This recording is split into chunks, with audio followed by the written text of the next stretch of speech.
And away we go. So, good morning, good afternoon, good evening, everyone. Wherever you happen to be in the world today, welcome one and all to Coffee Talk. That is right. It is time for Coffee Talk Live, where we will be looking at what is going on in the world today and having a little bit of discussion. And of course, the live portion of this takes place on YouTube, and you can find me there at Coffee Talk Live and at Prepper University, simultaneously broadcasting, podcasting on both channels at 2 p.m. Eastern Standard Time, as well as finding me on X, formerly known as Twitter, at Coffee Talk Chat is where you will find me there.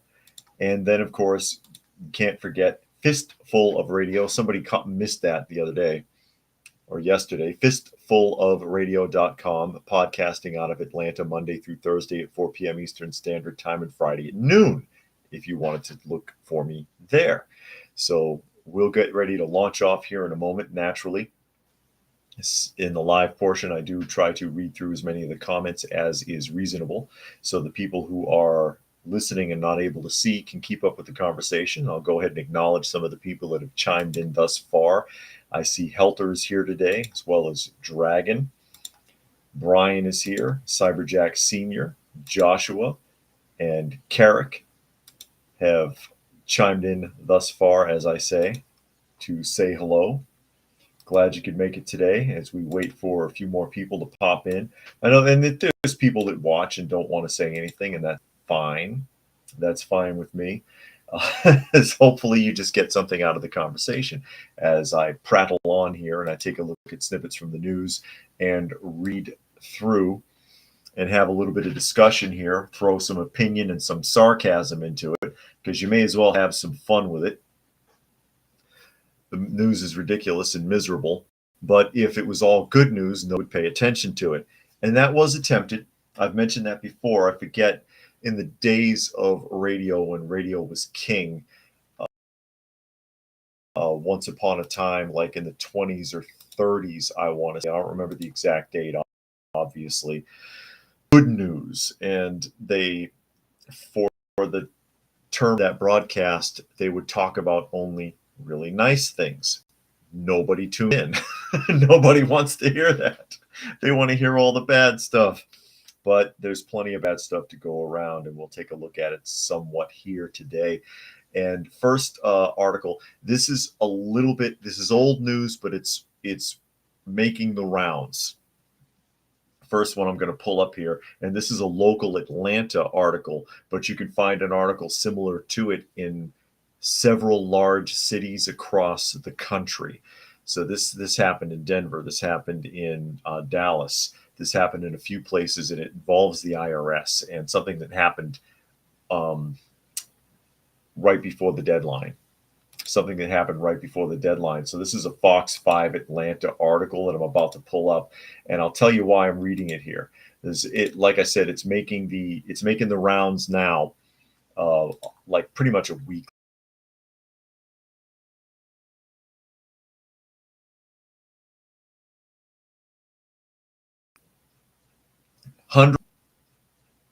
Hundreds of offices tax deadline looms. Yes and no. And it wasn't hundreds, it was thousands of people. I'm going to read the article, and I'm going to clue you in on a few things that it doesn't say. So here we go. Monday is the deadline for tax filers to send in their returns to the Internal Revenue Service or face possible penalties. Over the weekend, chaos unfolded at the downtown Atlanta IRS tax office, where hundreds of people showed up looking for free last-minute help. Many were shocked when they were turned away and told to come back in over a month.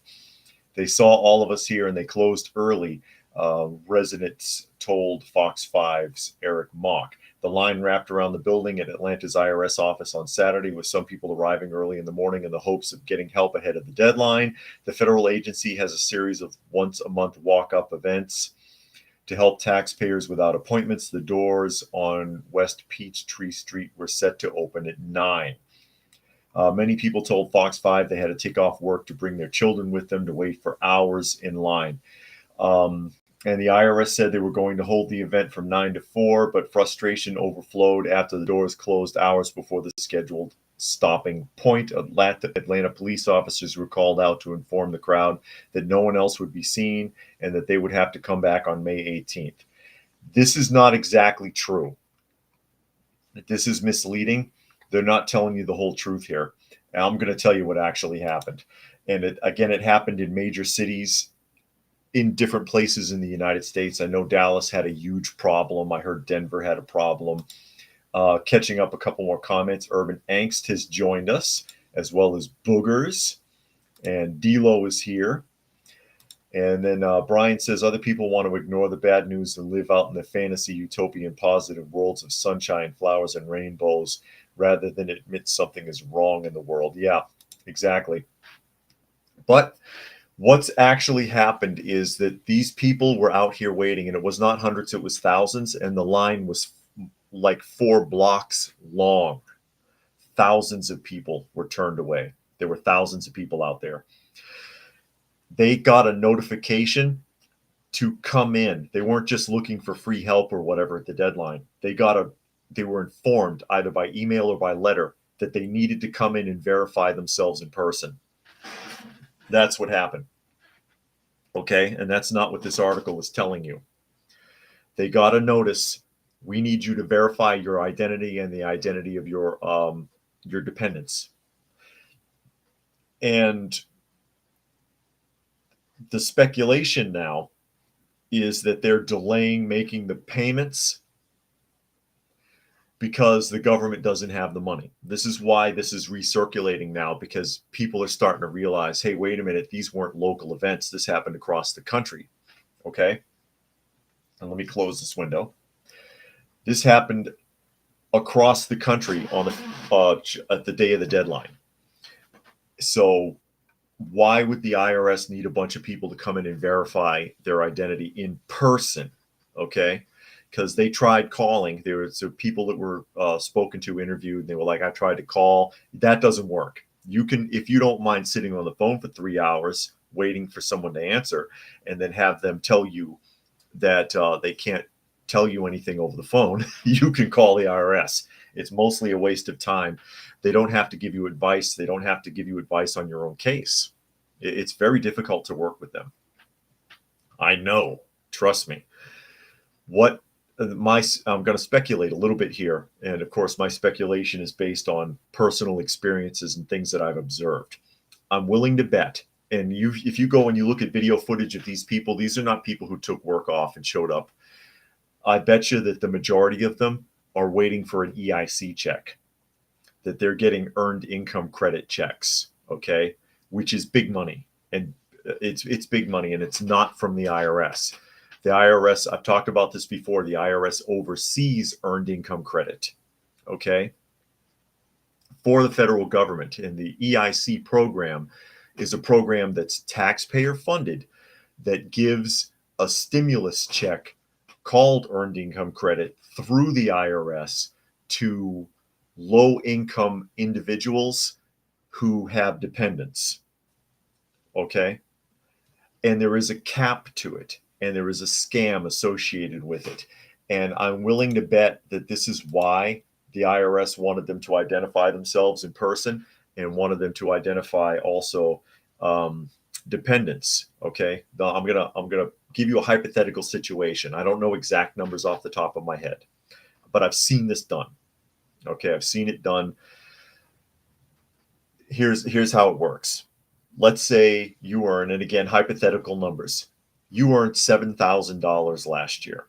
Okay, a lot of these people who do this with the earned income credit will earn up to a certain amount to continue to get benefits, welfare and or food stamps, and B, max out their earned income credit when they file at the end of the year. Because when they file at the end of the year, they're going to get a full federal refund. Everything they paid into federal, they're going to get it back because they're below the limit, the poverty limit or the poverty scale. Okay. Also, they'll be eligible for earned income credit, which again is not a tax refund. It's a separate program that's taxpayer funded, right? So you can cap that between what your income was and how many children you have, okay? And again, hypothetical numbers, because it's changed a lot since I used to dabble in this, when I used to help, like way back in the 90s, when I used to help people with their taxes. It's I'm sure it's different now. The numbers are probably way different. But again, let's say you earn $7,000 and you have 6 kids, but you max out at 4 kids, and your check's going to be like $6,000. Well, your neighbor, who also made $7,000 last year, has 2 kids, so you can lend them to. They take down your 2 kids, extra children's birth certificate, not birth certificate, but social security numbers and birth dates, and claim them on their taxes, and then give you a little taste for letting them do it, because they'll pick up an extra $2,000-3,000 for that. And I bet you, again, I'm speculating. This is all off the top of my head, but again, when I speculate, it's based on experience. I bet you that's what they're trying to catch. You look at those crowds. Go open up any of the videos from the cities where this was happening and look at those people. They're not getting off work. They got nothing to do all day but sit around and watch TV. Those are EIC recipients, and they're looking for the big checks. I get zero. Last year I got $2. Remember, I showed the check on the podcast. I got $2, and I didn't even cash the check because I don't trust them. But I still have it here somewhere. I still got it floating around here someplace. I forget where it is. But they're looking for high dollar checks. But even if they come and they prove themselves in person, okay, here's my ID, here's my kid's social security numbers, whatever, the IRS still isn't going to catch that. I'm going to go ahead and catch up a couple of these comments here really quickly. Helter says the IRS wastes no time deducting taxes you owe out of your checking account, but they'll take 2+ weeks to put a refund in it. Now, if only taxpayers could charge them interest. Yeah, I know. Or if they make a mistake, charge them interest and fees and penalties, but it doesn't work that way, unfortunately. Nature Nerd says they like to fill out the taxes early. They don't need to worry about it. And Unknown Nose is here. Glad you could make it. Dragon says, amazing what goes through the minds of some people seeing all this abnormal stuff going on that never happened in my years of working, paying bills and taxes. Seems we're headed for a rude awakening. Yes, indeed. But again, all speculation. I'm willing to bet that they're trying to catch people up in that. But for the amount of expense that it takes to investigate all that, you may as well just give the people the check, because it's one of these things where the government spends more money to make more. They spend more than they make, and this is one of those instances. They're going to spend a fortune trying to investigate all these people that they suspect with these maxed out EICs, and they're going to get nowhere with it because it's going to cost more in the long run. And Unknown Nose says they had a neighbor ask to borrow their social security number. No, never do that. Never, never, never do that. Oh, never do that. But speaking of government corruption, and you know I love showcasing things that talk about government corruption, and this article hits the sweet spot and just right. Another diversity hire gone wrong. This one I think is in Orlando. Is this Orlando, Florida? I believe it is, but I'm going to open the article and I'm going to see it's a MoneyWise article. Oh, and by the way, the show that I cited yesterday when I was talking about those 2 men that were held in jail awaiting trial for 3 years, and it turned out they were innocent, it was 48 hours. It was 48 hours was the show, but I don't remember which season. But if anybody was looking for that. But we'll go ahead and we'll pop into this. Yeah, it is a MoneyWise article.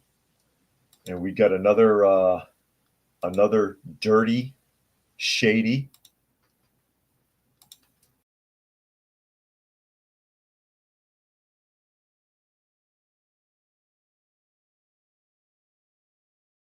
being in for allegedly helping $100,000 worth of a 96-year-old constituent's savings through a power of attorney fraud. Oh, no. And there she is. Wow, that's a woman? I'm sorry. I shouldn't do that. I shouldn't do that. She is a really rough looking customer, though. She looks like somebody who makes you sit on the corner of a rooftop, for those of you who are biblically versed. If you know what I mean. Anyways, when Orlando City Commissioner Regina Hill heard about an older woman living in the community in deplorable conditions back in 2021, she decided to reach out. But rather than helping the vulnerable adult, who reportedly has a cognitive disability and is exhibiting some natural signs of aging, Hill appears to have taken advantage of the senior. Within a month of first contacting her, Hill had a power of attorney prepared for the now 96-year-old, leaving her in control of the woman's financial affairs. And with that power, over the next 2 years, she has helped herself to more than $100,000 worth of the woman's savings, treating herself to a facelift, vitamin 4 infusions, a Miami getaway for New Year's, and even purchasing a home in the woman's name with her as a co-signer. She had a facelift? I can't tell. Okay. Oh my God. The Florida Department of Law Enforcement is currently investigating the commissioner. According to the report in the Orlando Sentinel, she is facing 7 felony charges, to which she's entered a plea of not guilty. Earlier this month, her profile moved from the city of Orlando's website. As per an executive order from Florida Governor Ron DeSantis, there are currently 11 people who have filed to run in a special election to serve as the interim commissioner. The election is set for May 21st. Wow. Hill, 58, has served as an Orlando City Commissioner since 2013. Investigators were tipped off about her relationship with the woman after the city official's former aide brought forward a complaint over the way she was treated on the job, detailing the many personal tasks Hill assigns her. When the FDLE spoke with the alleged victim, the woman said she didn't give Hill permission to spend her money, and while she recalled signing some sort of documents, she didn't understand them and would never have agreed to allow Hill to become a power of attorney over her accounting by the Sentinel's report. Much of the $100,000 that was taken from the woman's account appears to have gone towards repairs for a home she owned, but Hill was occupying. Meanwhile, it doesn't seem that any other cash went towards improvements in the home she herself was living in, though they were in fact needed. There you go. Just couldn't resist. They just couldn't resist. And catching up a couple of comments. Unknown Nose being snarky, saying gargoyles get facelifts. Learn something new every day. Yeah. Nature Nerd says co-signers go south most of the time. Maybe they should get rid of co-signing. And it's a shame, isn't it? You would think. I mean, there's honest people out there. Excuse me. There are honest people out there that would be honorable in that type of a circumstance. And it's unfortunate that there are so many that are not. It's unfortunate that the dishonest people outweigh the honest ones. Personally, I wouldn't want to be someone's power of attorney. I would not want that responsibility. I know my wife has had to do that just recently. Oh, excuse me. There is an emergency, actually. Yes.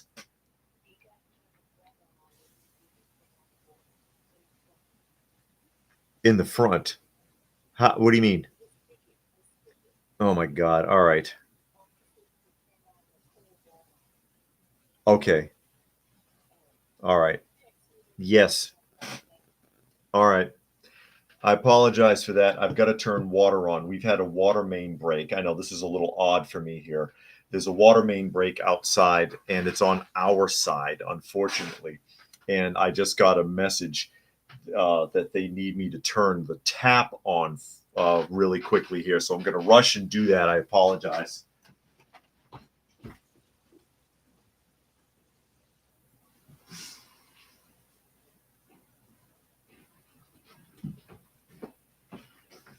So I am back.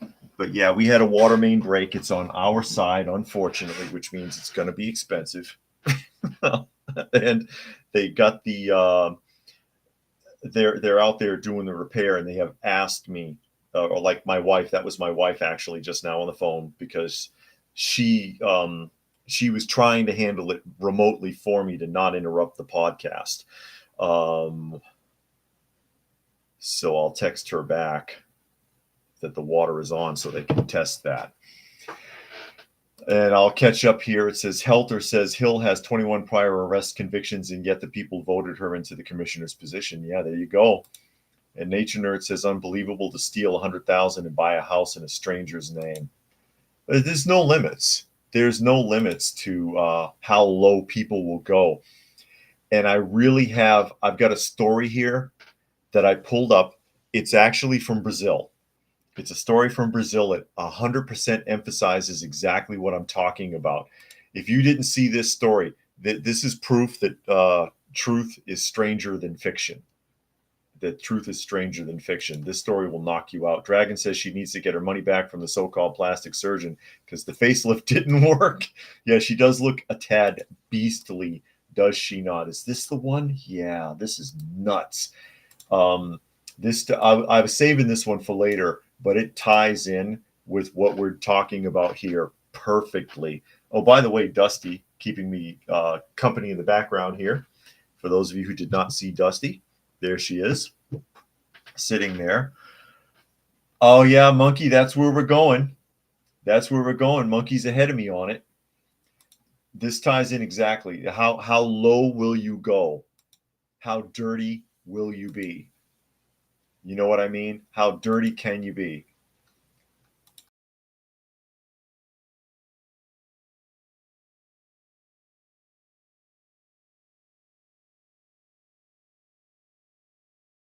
Dying alone. And there is a video clip of this. I'm going to pause this. I'm going to pause that, and I'll just read. So here we go. The man in the wheelchair did not look like he needed a loan for 17,000 reais, which is $3,250. At a bank in Rio de Janeiro on Tuesday, a woman wheeled in the body of a 68-year-old man who police later said had been dead for hours. The man was pale and his head dropped back in an unsettling angle when it wasn't being supported by Erica de Souza Vieira Nunes. The woman identified by Reuters as pushing the wheelchair and trying to crimp his limp hand around a pen. Quote, Uncle Paulo, can you hear me? You need to sign it. If you don't sign, there is no way, Nunes said to him as she stood at the bank counter in a video verified by NBC News. I cannot sign for you, Nunes said. This is a document. Here is your name, Paulo Roberto Braga. You must hold the pen. A bank clerk could be heard off camera telling Nunes, I don't think he's okay. He is not well. Nunes repeatedly lifted his head upright, but it would immediately drop backwards. His eyes remained shut and his arms limp. When she curled the man's fingers around a pen, his hand would not grip. She assured clerks he is normally like this. In an apparent effort to convince the bank staff, Nunes asked them if they saw him hold the door open. And the clerk said, no, we did not see that. As she continued to attempt to have the man sign the document, bank staff were increasingly alarmed. He is not well. Look at his color. If you are not well, I will take you to the hospital. Do you want to go to the emergency room? Nunes asked the dead man, and staff eventually called the police, who arrested Nunes and charged him with fraud. So basically, yeah. Fluke Man is here. He said, what did I miss? Oh, plenty. There's a lot going on. So she finds poor old Uncle Paulo, or whatever his name is, has died. And rather than sitting there saying, oh man, poor old Uncle Paulo, what do I do? I better call the coroner's office. I better call some of the other relatives, get some advice, figure this out. No. We want to rush him down to the bank. We want to rush him down to the bank so that we can get him to sign a loan for $3,250. Because, hey, he can't pay it back if he's dead. That's what we want to do. Oh, my God. And Helter says it's no weirder than keeping a dead person in your basement and collecting pension for years, which has been known to happen. Has been known to happen. And then Gary Edwards says Biden syndrome. And Dragon says she tried to get the dead body to sign the loan in front of the bank clerks while holding his head up like a comedy movie. Yeah, I know. That only works in the movies. It doesn't work in real life.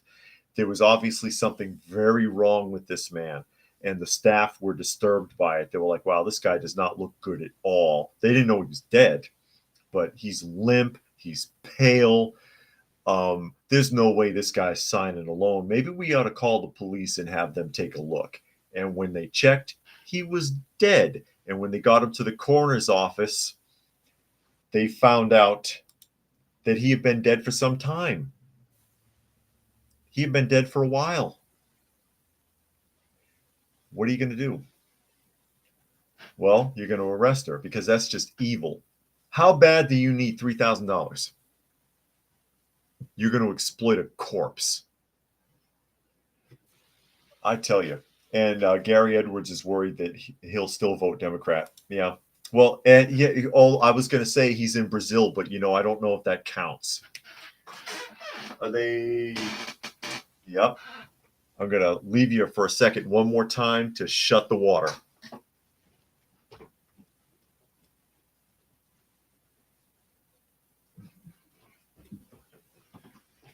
And I am back. Sorry about that, folks. Again, we had a water main break, and they were working on it. And my wife sent me a message to turn the water on so they could test.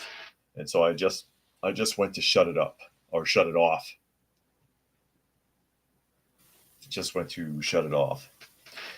And it's It's not a $17,000 loan. It's $17,000 in Reais, which is Brazilian money, which is the equivalent of $3,250 in US dollars. Yeah, that's the breakdown. So there is no limit to how low people will go. As I have often been quoted as saying, I guess, people like to set the bar low. They like to put the bar on the ground and dig under it, and this is digging under it for sure. To exploit a corpse that way for a few dollars, not even that much. And then Brian says, "I bet they spent the money on stupid stuff, or they're going to."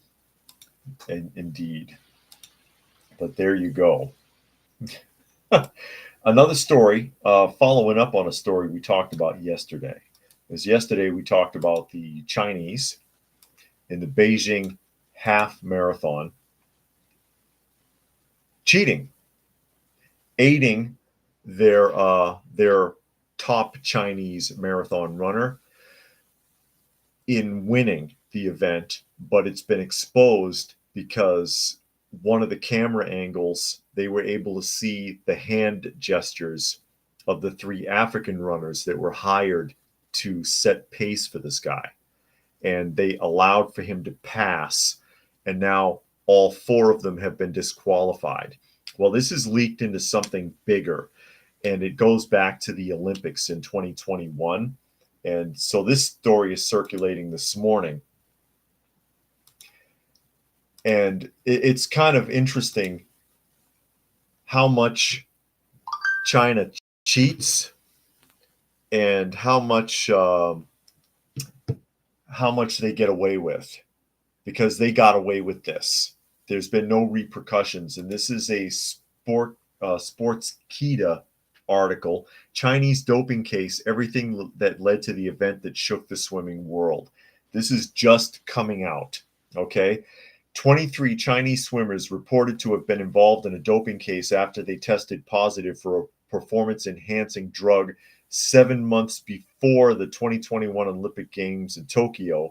Among the 23 swimmers was two-time gold medalist Zhang Yufei, also in contention for the upcoming Paris Olympics in 24. United States Anti-Doping Agency Chief Travis Tygart slammed the World Anti-Doping Agency for mishandling its powers in this case, and has also accused the global body of not taking action against Chinese swimmers even after being aware of the incident.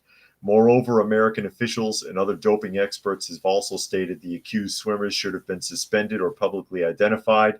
In a statement to the Times, the USADA stated, "This appears to be a devastating stab in the back of clean athletics and a deep betrayal of all the athletes who compete fairly and follow the rules.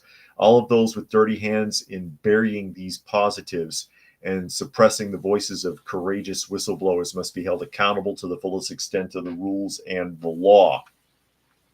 However, WADA released a statement against this on Saturday, stating the USADA, especially Tygart's statements, are absolutely false and baseless. On the other hand, the China Anti-Doping Agency, CHINADA, has also spoken out against the accusation on its swimmers. Bottom line, essentially the entire Chinese Olympic swim team was busted doping, and they got a pass and won medals, and they shouldn't have been allowed to stay. They should not have been allowed to stay. And I think it's interesting how much influence China must have that this slipped under the radar and it's only just now surfacing. That was 2021. That's when this should have been news, not almost 3 years later. And some of these guys are going to the 2024 Olympics. Are they still dirty? How far is China willing to go to cheat to make their athletes look good? This reminds me of Russia during the Cold War, and their athletes used to get caught all the time, busted with performance-enhancing drugs and steroids and all kinds of stuff in their system that didn't belong there. And now China's doing it. But China is doing a better job of covering it up. Apparently, if it wasn't for that film footage the other day, that runner would have got away with it. And if it wasn't for the American Anti-Doping Association catching wind and getting outraged about it, this wouldn't be coming out now. Fluke Man says they find people are low and also emotionally weak, but try to act tough. Yes, that's true. There's multiple faces to mankind. There's the person you are, the person you want to be, the person you should be, and the person you want everyone else to see. And all four of them are different. Who you truly are, who you think you ought to be, who you want everyone else to see, and then, unfortunately, who you should be and probably never will. Gary Smith, like I was saying, just like the Russians when they were communists. Yeah, they used to get in trouble for that all the time. Helter says China has a bad reputation when it comes to intellectual copyright. Chinese companies get away with ripping off and selling cheap, inferior products. The CCP has laws that protect these companies. You know what that makes me think of, actually? And it's a bit off topic, but it kind of ties in with what you just said there, Helter. If you ever paid attention, I'm a fan of vintage kung fu movies. Real cheesy kung fu movies from the 70s and 80s. Anybody else watch that kind of stuff? Did you ever notice the music? They steal the music from everywhere. It's it's a little game we play too when my wife and I are watching these old kung fu movies, because she's in on it too. She likes that. I'm like, hey, listen, that song, that's from Raiders of the Lost Ark. Or, hey, that's the theme song to Star Wars. I hear the theme song to Star Wars in a lot of them. Or that's from 2001: A Space Odyssey. Or, you know, the music, they borrow it from all over the place. Hey, that's from The Good, the Bad, and the Ugly. And you know they didn't pay for that music. You know they didn't. And Fluke Man chimes in. He says, didn't China cheat in the 2008 Olympics with underage children because they were more flexible? Investigation showed their pupils were completely visible because eyes don't shrink until you're about 12. Yeah, I think that's right. I think you're right, because that sounds really familiar. They were, there was big question. It was for the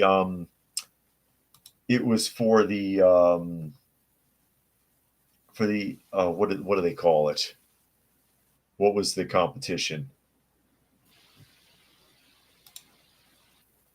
That sounds really familiar. And I can't think. When they do the acrobatics, the gymnastics, that's it. The gymnasts. They thought that the female gymnast team, that several of the members weren't old enough to be out there. Unknown No says, I heard a TV show used music stolen from a video game. Some of the video game music's not copyrighted the same, though. And Gary Smith says, cheesy kung fu movies are okay when I'm in the mood. That's fine. And where are we here? California. We're going to jump to California. And we're going to take a look at them screwing over taxpayers even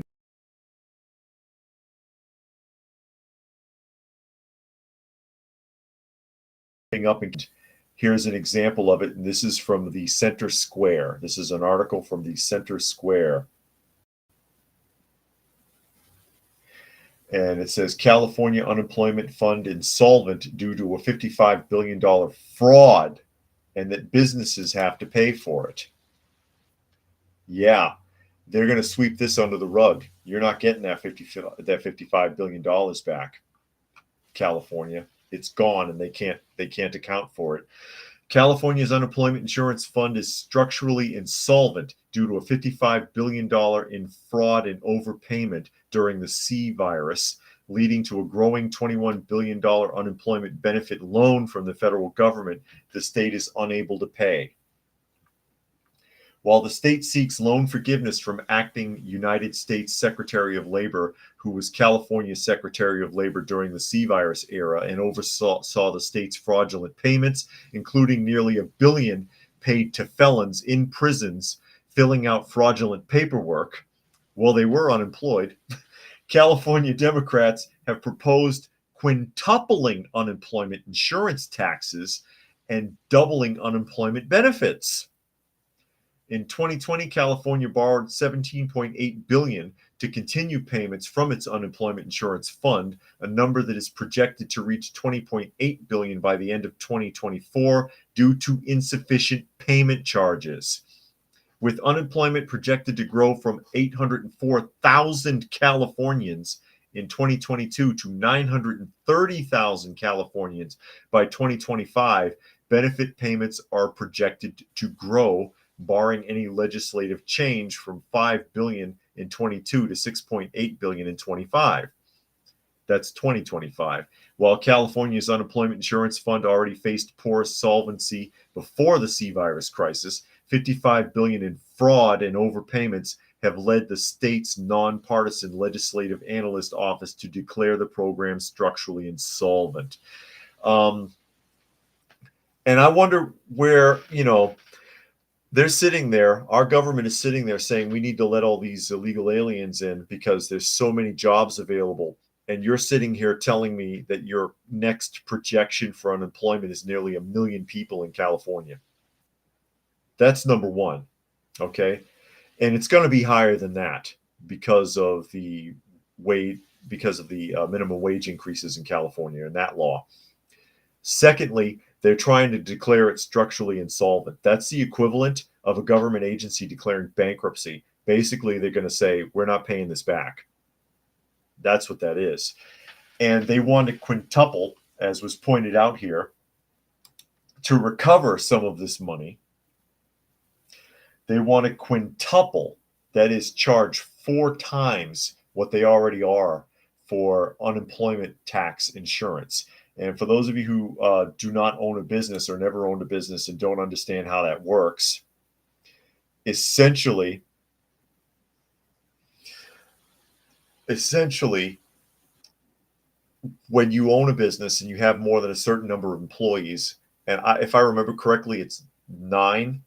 Is it 9 or 10? I might not be straight on that. When you have more than a certain number of employees in any business, you have to pay into the unemployment insurance fund. You're taxed on unemployment insurance, even if you never have an employee claim unemployment. You have to pay into this fund, and it's a lot. It's expensive. It's very expensive. I hesitate to think how much we used to have to pay when I was running the facility in Kansas. When I was running this facility for the JJA, it was a lot. It was a lot of money that was paid into that program, and we never had anybody claim unemployment. Not while I was there. Never had anybody do it. So now if you're paying, let's say you're a Walmart, just for example, and you're paying, I don't know, $10,000 a month into unemployment insurance. Now they want 40, is what they're saying. Plus, they don't intend to return this money. They don't intend to return it. I don't know how California is continuing to function at this point. And how much is overpayments? How much of it is fraud? And how much of it is fraud committed by the government versus fraud from people, like they said that $1 billion of it was felons in prison filling out fraudulent paperwork. That's only $1 billion out of the 55 that you're missing. What other kind of frauds are we talking about? And are any government agencies involved in that? That's what needs to be investigated. And Gary Edwards cites Master of the Flying Guillotine. That was funny. Is that the one with the blind monk? And he has the hat, and he spins it out, and it drops into a little cage and slices somebody's head off. I think that's it. Gary Smith says, well, that'll drive more businesses out of California. And then Nature Nerd says California is acting like Argentina, but gets no consequences because of the U.S. federal government. And then Unknown Nose thinks that California is trying to nationalize everything. And you all know my take on it. I firmly believe at this point that the lawmakers in California are deliberately sabotaging the state behind the scenes so that they can sell out. They're sellouts. They're in bed with these billionaires that are buying up all the abandoned property for like 10 cents on the dollar out there to build their utopian birdcage cities. I'm convinced that they're sellouts. That's my big conspiracy, and I think they're doing the same thing in New York. I think New York City is headed in that same direction. And D-Lo says minimum wage is $20 an hour. Not good for me. Everything costs more than ever. I bet it does. And Nature Nerd says, as a taxpayer, I want to defend California so they're forced to be responsible. Or defend or defund. Yeah, and Gary Edwards says California is a money pit. No kidding. It is a money pit, and unfortunately, most things are. Most things are a money pit in that regard. Now here's I think we're jumping to the UK for this article. This next one that I have pulled up. It's an Associated Press article, and I like to showcase things like this every once in a while because it's another pet peeve of mine, and that is someone who was wrongfully incarcerated for a long period of time. And this guy spent, I think it was 17 years in prison, and he turns out he was innocent. D-Lo says they steal money from the low working class in California, of course, because, they all love to get on that platform, politicians especially, politicians and activists. Oh, we need to tax the rich. We need to make them pay their fair share, blah, blah, blah. But bottom line, okay, the bottom line is that the majority of the money that is made in tax revenue comes from the average person. Comes from the average working person. the big wealthy people who already pay damn near 50% of their income anyway in taxes, because it gets up there, believe me. They pay an incredible amount in taxes. There aren't enough of them to compensate. So it's the little guy you get a hit because he makes up 99% of the population. They're always the ones that get hurt. They're always the ones who get hurt ultimately. As we bounce into this article, and it's an associate.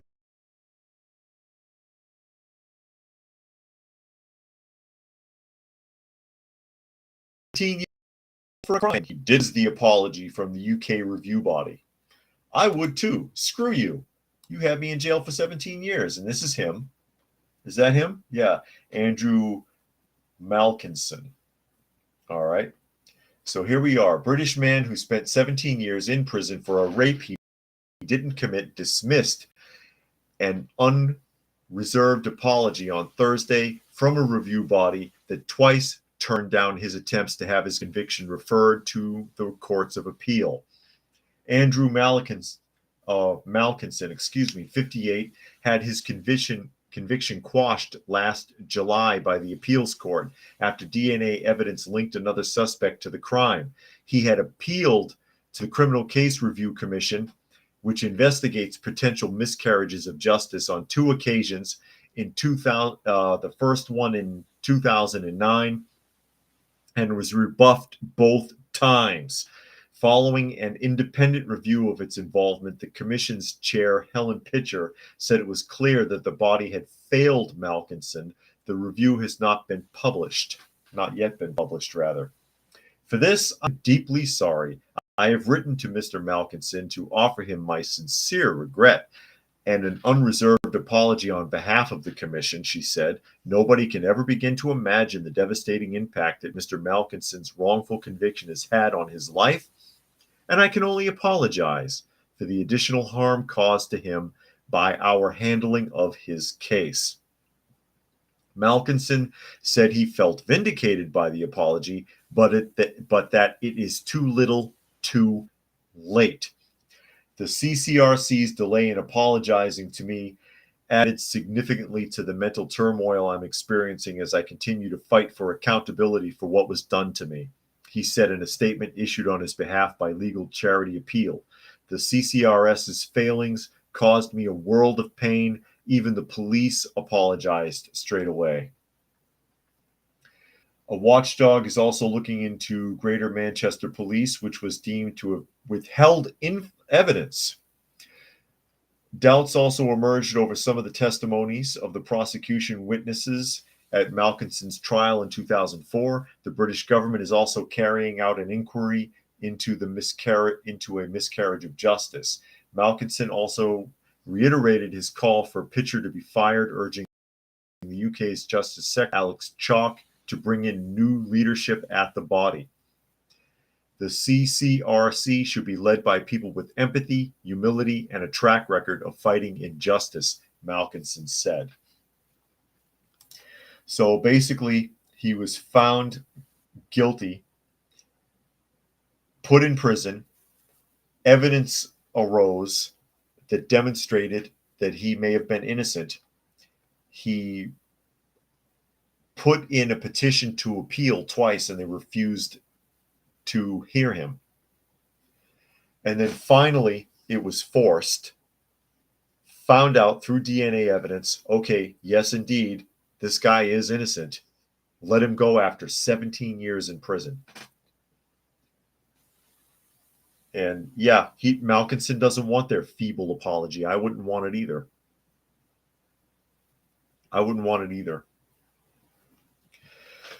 Catching up some of the comments, Flukeman says, like the wall they're planning to build in the Middle East, news articles say they're planning to shrink it by 98%. Let's hope California elites' plans will go down the toilet. And Brian says, I can't stand it when my money goes to state income tax. No kidding. Us too. Especially since the majority of the tax that we pay on our property, more than 75% of it goes to the school tax. which, as you all are aware, I consider to be one of the biggest money pits in existence. Dragon says most wrongfully convicted people who are released still have their criminal charges on their record. It's hard for most to have the charges expunged. Exactly. And not that you can even find work anyways. And Helter says the man's going to have a hard time reintegrating into UK society. No kidding. And Nature Nerd says, did you see how Wendy's in California is using an AI order speaker in the drive-thru? It saves $20 an hour. I did not see that, but I'm not surprised. I know that Burger King has stepped up their kiosks. So they've got getting kiosks into their Burger Kings on overdrive now in California. Mod Pizza has closed all of their locations in California. There's a lot of businesses are reformatting or pulling out altogether. Reformatting or pulling out altogether. Oh, back to California. Back to California and wasting more money. I should have read this one right after the other article, but that's okay. We have time. We have plenty of time. Fox News article talking about wasting taxpayer dollars. Are you shocked? Who here is shocked? And Gary Edwards wants a triple bypass burger. Yeah, I think they have those. So here we go, Fox.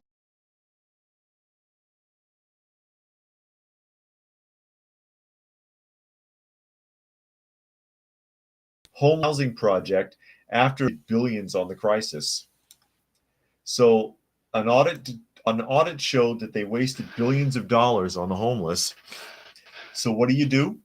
You waste more. That'll work. What a brilliant idea. Santa Monica city officials last week approved a multi-million-dollar apartment unit for the homeless days after the release of an audit which found California could not account for the $24 billion it spent on the state's burgeoning homeless crisis. The 122-unit building for the homeless will include a mix of studio, 1, 2, and 3-bedroom apartments, along with ground floor retail and residential and commercial parking spaces. Translation: a ghetto. Moving forward and bringing affordable and permanent supportive housing to city-owned land is a key step in our strategy to fulfill our housing element requirements, Mayor Phil Brock said. I look forward to the next steps and ultimately seeing families move into these new homes and thrive. The measure was approved days after the release of an audit which indicated the state had spent around $24 billion between 2018 and 2023 to tackle, quote, homelessness, but did not consistently track whether the huge outlay of public money did anything to actually improve the problem. So they spent the money with no accountability. $24 billion. $24 billion in 5 years. And they don't know what they spent it on. And they can't demonstrate if it made any difference. Yeah, that sounds like California. The California Integrity Council on Homelessness. Oh, you can just shutter your doors and put a chain on the lock, guys, because there's no point to that.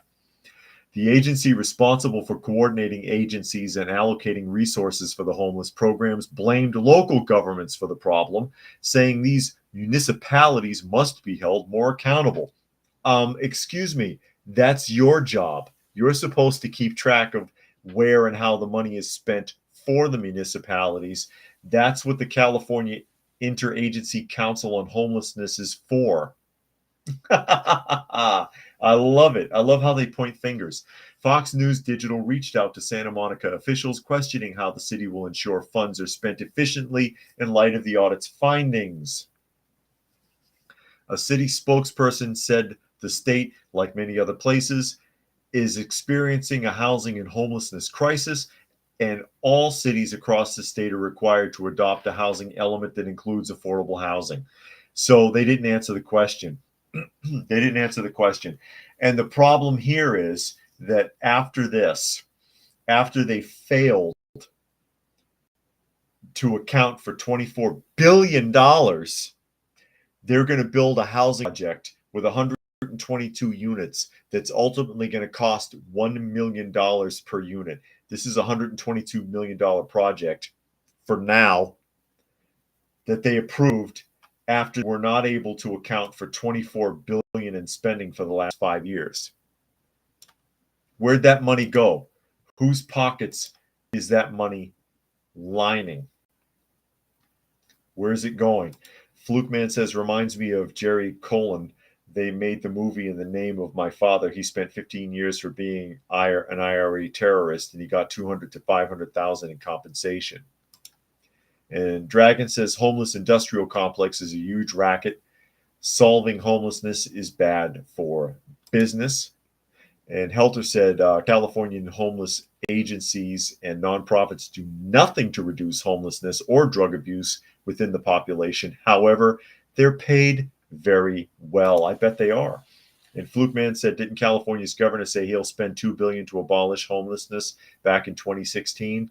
I don't recall, but that sounds like him, doesn't it? And Nature Nerd says most towns and cities cannot afford an affordable housing program. How about let the private market build more homes there? Yeah. No, they can't afford it, especially if it's taxpayer funded.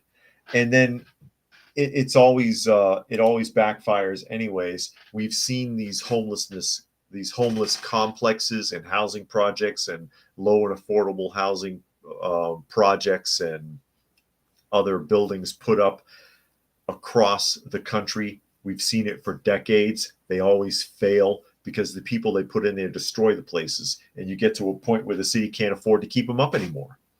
They can't pay for it. And then it also shows a lack of understanding of who and what the homeless actually are. Something we've talked about many times. There's different classifications of homeless people, and they don't differentiate them. They don't differentiate them at all. You got the true homeless person, the person who's down on their luck. You know, they lost their job. They don't have anywhere to go. They need some help. Okay, but that's a minority. The rest of them are drug addicts, alcoholics. They're criminals that are hiding from the law, and they're people who want to be separated from society, and they want to live out there. They like that. They like the idea of not having a job, not paying taxes, not being responsible for anything or anyone. They don't want to be in your shelter because then they have to follow rules. All right?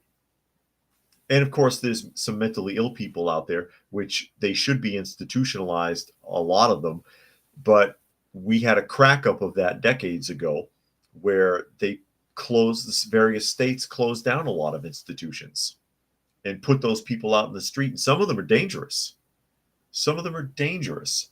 So yeah, the number one, you show an immense lack of understanding for what the homeless are and who they are and what they're looking for in the first place. So, I mean, if you want to start taking the ones that are mentally ill and putting them back in institutions so they can get proper care, that'll eliminate some of the problem. If you want to do a check on these people to find out which ones of them have warrants so you can arrest them, that'll clean some of that up. If you want to weed them out so that you can get the people, or quite frankly, the people that are down on their luck, that lost a job, lost their home, whatever, are most likely actively seeking help and are lost in the sauce. It's just wasting money, as Gary Edwards pointed out, bureaucratic overhead. Unknown No says, if every adult in my city donated an average of $20 once a year, or one homeless family per year could be housed. They all want someone else to fix it. And Eric Peter says, I love when you see a 20-something fit and healthy looking guy asking for money at a stoplight while looking at his iPhone. And Victor is here. He says, hello. Hello, Victor. Did you get a notification? I did not get my notification today. Just pointing it out. Didn't get it. I guess because I got it early yesterday at 24 minutes in or something, that that excuses them for not telling me at all today. I guess YouTube gets a pass. And Nature Nerd says, does California do any price caps for apartments in their city? I have no idea. But with that, we are at the top of the hour. So I will go ahead and start wrapping up. Of course, you are listening to and or watching Coffee Talk, and that is at Coffee Talk Live or at Prepper University on YouTube, simultaneously broadcasting the live portion at 2 p.m. Eastern Standard Time, Monday through Friday. You can also find me on X, formerly known as Twitter, and that is at Coffee Talk Chat. And Fistful of Radio, fistfulofradio.com, podcasting out of Atlanta Monday through Thursday at 4 p.m. Eastern Standard Time and Friday at noon. So thanks everybody who was able to join us here today. As always, hope you got something out of the conversation, and we will